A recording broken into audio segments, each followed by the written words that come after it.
السلام عليكم، اهلا بحضراتكم. حلقه جديده وفيديو جديد وصباح جديد عليكم سعيد في قناتنا الرياضيه من الاخر.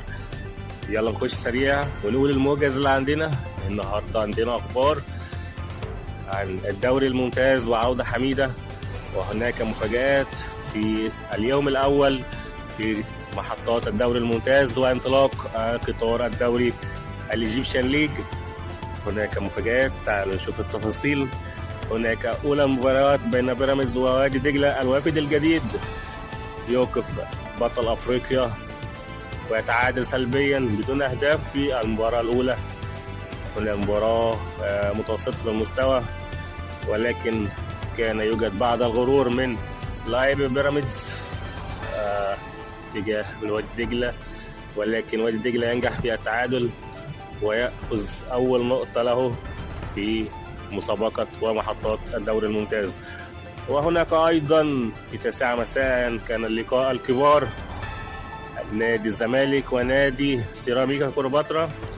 النادي العنيد نادي الزمالك وثوبه الجديد ومشروع جديد وجون ادوار، ومن أول لمسة اللعيبة بتطلع قماش. كانت فرحة كبيرة لكل جمهور نادي الزمالك وكل إدارة نادي الزمالك ومحبينه. وهناك أيضا مباراة أخرى في غاية الأهمية والقوة، وهي كانت بين نادي المصري البورسعيدي ونادي الاتحاد السكندري زعيم الصغر. مباراة قوية للغاية، استطاع فيها نادي المصري البورسعيدي التغلب والفوز على نادي الاتحاد السكندري ب3 أهداف مقابل هدف واحد.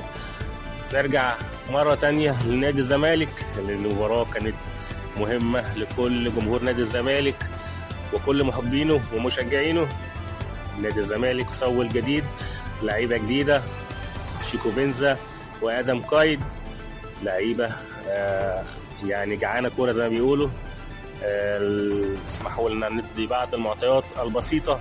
في الشوط الأول مباراة متوسطة المستوى، يعني تجانس يعني لسه ما كانش 100%، ولكن في تدارك الأخطاء في الشوط الثاني مع بعض التغييرات ونزول